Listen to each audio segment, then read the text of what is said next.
السلام علیکم ناظرین، جہانزیب عباسی ایک نئے یوٹیوب پروگرام کے ساتھ حاضر ہے۔ سپریم کورٹ آف پاکستان نے ایک بہت اہم کیس آئندہ ہفتے سماعت کے لیے مقرر کیا ہے۔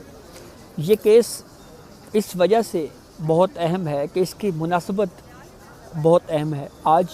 3 نومبر سن 2023 ہے اور آج سے ٹھیک 15 سال پہلے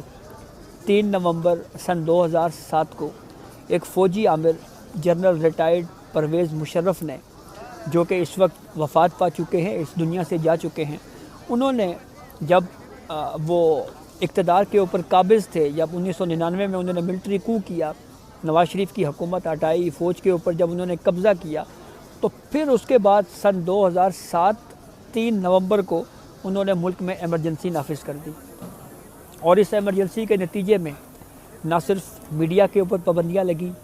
بلکہ ججز کو ہاؤس اریسٹ کر لیا گیا، ججوں کو گھر بھیج دیا گیا، کچھ ججز استعفے دے کے گھروں کو چلے گئے۔ چیف جسٹس آف پاکستان کو بھی ہاؤس اریسٹ، یعنی وہ اپنے گھروں پہ محصور ہو کے رہ چکے تھے۔ اس معاملے پہ پھر 2008 میں الیکشنز ہوتے ہیں، پاکستان پیپلز پارٹی کی گورنمنٹ بنتی ہے۔ سن 2010 میں ایک کانسٹیٹیوشنل امینڈمنٹ ہوتی ہے، 18ویں ترمیم، اور پھر اس کے بعد اس میں بھی یہ کہا جاتا ہے کہ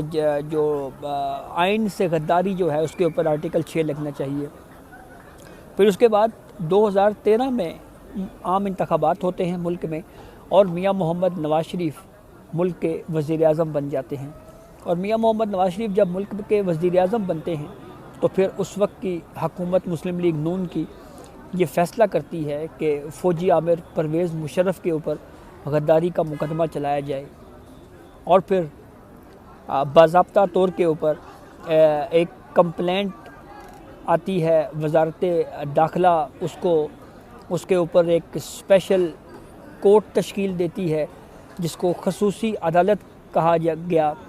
اور پھر یہ فیصلہ کیا جاتا ہے کہ پرویز مشرف کے اوپر سنگین غداری کا مقدمہ چلانے کے لیے خصوصی عدالت بنائی جائے۔ یہ خصوصی عدالت بنائی کیوں گئی؟ کیونکہ 2012 میں اس وقت سپریم کورٹ کا ایک فیصلہ جو جواد اسخواجہ کی سربراہی میں دیا گیا تھا، اس میں یہ کہا گیا تھا کہ آئین معطل کرنے کی بنیاد کے اوپر پرویز مشرف کے اوپر غداری کا مقدمہ چلایا جائے۔ پھر اس کے بعد یہ ہوا کہ تقریباً 6 سال تک، طویل عرصے تک غداری کیس کا ٹرائل چلتا ہے۔ اس دوران کئی ججز ریٹائر ہو کے گھر چلے جاتے ہیں، کئی ججز ترقی پا کر، یعنی پروموٹ ہو کے، یا وہ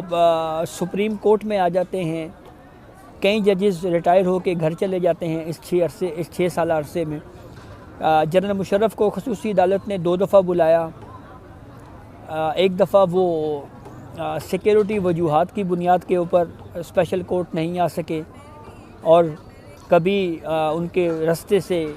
کبھی بارود نکلتا تھا، کبھی بم نکلتا تھا، کبھی کیا ہوتا تھا۔ اس وقت کی خصوصی عدالت کے ججز کو بھی ڈرایا دھمکایا جاتا تھا، اور پھر اس کے بعد آخر کار پرویز مشرف کو پیش ہونا پڑا۔ مشرف آئے، ان کے اوپر فرد جرم عائد ہوئی،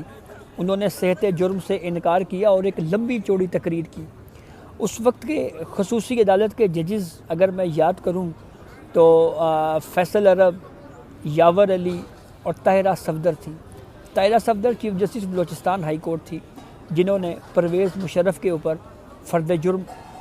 عائد کی تھی، اور فرد جرم میں جو چارجز لگے تھے مشرف کے اوپر وہ پڑھ کے سنائے تھے۔ پھر اس کے بعد فیصل عرب سپریم کورٹ آ گئے، بینچ کمپوزیشن پھر تبدیل ہوئی، تو یہ کئی مرتبہ یہ بینچ کمپوزیشن تبدیل ہوتی رہی۔ مثال کے طور پہ ایک مرتبہ جسٹس یحییٰ آفریدی بھی خصوصی عدالت میں آئے بطور جج یا بطور اس 3 رکنی بینچ کے رکن کے طور کے اوپر، لیکن وہ خود ہی اس بینچ سے اس لیے الگ ہو گئے کہ جب افتخار محمد چودھری صاحب کی بحالی کا معاملہ سپریم کورٹ میں آیا، تو جو افتخار محمد چودھری کی بحالی کے لیے جن درخواست گزاران نے سپریم کورٹ سے رجوع کیا تھا، ان درخواست گزاران میں ایک درخواست گزار بطور وکیل یحییٰ آفریدی بھی تھے، جو اس وقت جج بن چکے تھے، اس لیے انہوں نے ریکیوز کیا۔ آخر میں جسٹس وقار سیٹھ اور دیگر 2 ججز تھے، ان پر مشتمل اسپیشل کورٹ نے بالآخر 6 سال کے طویل ٹرائل کے بعد یہ فیصلہ کیا کہ پرویز مشرف سنگین غداری کے مرتکب ہوئے ہیں، اس لیے ان کے اوپر غداری کا مقدمہ ثابت ہوتا ہے اور ان کو سزائے موت دی جاتی ہے۔ جسٹس مرحوم وقار سیٹھ جو chief justice Peshawar high court تھے، انہوں نے ایک ایڈیشنل نوٹ میں یہ کہا کہ اگر پرویز مشرف طبعی موت مر جائیں تو ان کی لاش کو پاکستان لایا جائے اور 3 دن تک ڈی چوک پر لٹکایا جائے۔ یہ وہ اضافی رائے تھی جس کے اوپر اس ملک کے جو میڈیا ہے اس کے اوپر ایک کوہرام مچا۔ حکومت تبدیل ہو چکی تھی، اس وقت پاکستان تحریک انصاف کی حکومت آ چکی تھی اور پاکستان تحریک انصاف کے وفاقی وزراء، بالخصوص پاکستان تحریک انصاف کے کابینہ کا حصہ اس وقت کے وفاقی وزیر قانون فروغ نسیم، اس وقت کے اٹارنی جنرل انور منصور خان، یہ پریس کانفرنس کر کے ایک sitting chief justice Peshawar high court کے خلاف پریس کانفرنسز کرتے رہے اور یہ کہتے رہے کہ ہم اس اضافی رائے کی بنیاد کے اوپر مرحوم chief justice Peshawar high court Waqar Seth کے خلاف سپریم جوڈیشل کونسل میں جائیں گے، سپریم جوڈیشل کونسل سے رجوع کریں گے اور ہم یہ استدعا کریں گے کہ سپریم جوڈیشل کونسل ایسے جج کو عہدے سے ہی ہٹا دے۔ یہ الگ بات کہ کووڈ کے دوران جسٹس وقار سیٹھ اس دنیا فانی سے کوچ کر گئے۔ بہرحال یہ فیصلہ آ گیا، اس فیصلے کے خلاف پھر کچھ درخواست گزاران لاہور ہائی کورٹ چلے گئے اور یہ کہا کہ اسپیشل کورٹ کا جو فیصلہ ہے یہ درست نہیں ہے۔ اب آگے کی جو کہانی ہے وہ بڑی دلچسپ ہے۔ اس کیس کو لاہور ہائی کورٹ میں سننے کے لیے ایک 3 رکنی بینچ تشکیل دیا گیا، جس کے ہیڈ تھے لاہور ہائی کورٹ کے 3 رکنی بینچ کے جو ہیڈ تھے وہ جسٹس مظاہر علی اکبر نقوی تھے۔ جی ہاں، یہ وہی جسٹس مظاہر علی اکبر نقوی ہیں جو اس وقت سپریم کورٹ آف پاکستان کے جج ہیں اور ان کو سپریم جوڈیشل کونسل میں مبینہ مالی بے ضابطگیوں کے الزامات پر شکایات کا سامنا ہے اور ان کے خلاف Supreme judicial Council show cause notice بھی جاری کر چکی ہے اور ان کو 15 دنوں میں اس شو کاز نوٹس پر جواب جمع کروانے کی ہدایت بھی دے چکی ہے۔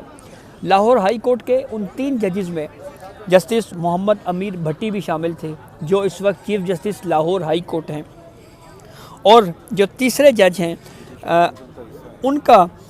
نام اگر آپ کو بتائیں تو جو تیسرے جج ہیں وہ ہے جسٹس چودھری محمد مسعود جہانگیر۔ یہاں پہ ایک دلچسپ بات یہ بھی ہے کہ chief justice Lahore high court Muhammad Amir Bhatti supreme judicial council کا بھی حصہ ہیں، وہ سپریم جوڈیشل کونسل جو جسٹس مظاہر علی اکبر نقوی کے خلاف شکایات پر کارروائی کو آگے بڑھائے ہوئے ہے۔ تو پھر یہ ہوا کہ ان 3 ججز نے نہ صرف جنرل ریٹائرڈ پرویز مشرف کی دی گئی سزا کو غیر آئینی قرار دیا، بلکہ جو اسپیشل کورٹ تھی، جو خصوصی عدالت تھی، اس کو ہی صفحہ ہستی سے ہی مٹا دیا، یعنی یہ کہہ دیا کہ اسپیشل کورٹ ہی غیر آئینی ہے، اور یہ فیصلہ جنوری سن 2020 میں دیا گیا۔ اس فیصلے کے خلاف کچھ درخواست گزاران سپریم کورٹ میں انہوں نے رجوع کیا۔ ایک تھے ایڈوکیٹ توفیق آصف جو سن 2012 میں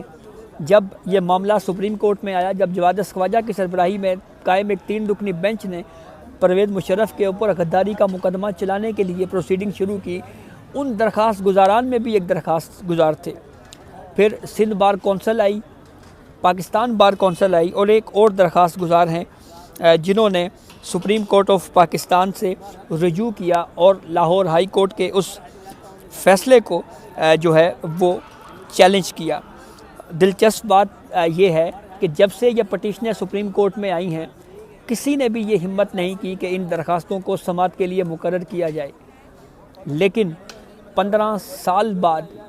وہ اقدام جو 3 نومبر 2007 کا تھا، اس کو پایہ تکمیل تک پہنچانے کے لیے اب 3 نومبر 2023 کو چیف جسٹس قاضی فائز عیسیٰ نے اس کے اوپر ایک 4 رکنی بینچ تشکیل دے دیا ہے ان اپیلوں کو سننے کے لیے جو لاہور ہائی کورٹ کے فیصلے کے خلاف آئی ہیں، اور اس بینچ میں جسٹس منصور علی شاہ شامل ہیں، پھر اس کے بعد جسٹس امین الدین خان شامل ہیں اور جسٹس اطہر من اللہ شامل ہیں۔ یہ 4 رکنی بینچ اب 10 نومبر کو لاہور ہائی کورٹ کے اس فیصلوں کے خلاف اپیلوں کے اوپر سماعت کرے گا۔ تو یہ ایک پورا بیک گراؤنڈ ہے، یہ ایک کیس جو بڑا امپورٹنٹ کیس ہے جس کے اوپر اب سماعت ہونے جا رہی ہے، اور ایک بہت ہی اہم اور ایک ہسٹوریکل کیس ہے جو اب سماعت کے لیے مقرر کیا گیا ہے۔ تو یہ اب تک کی اپڈیٹ تھی جس سے ہم نے آپ کو آگاہ کیا۔ بہت شکریہ۔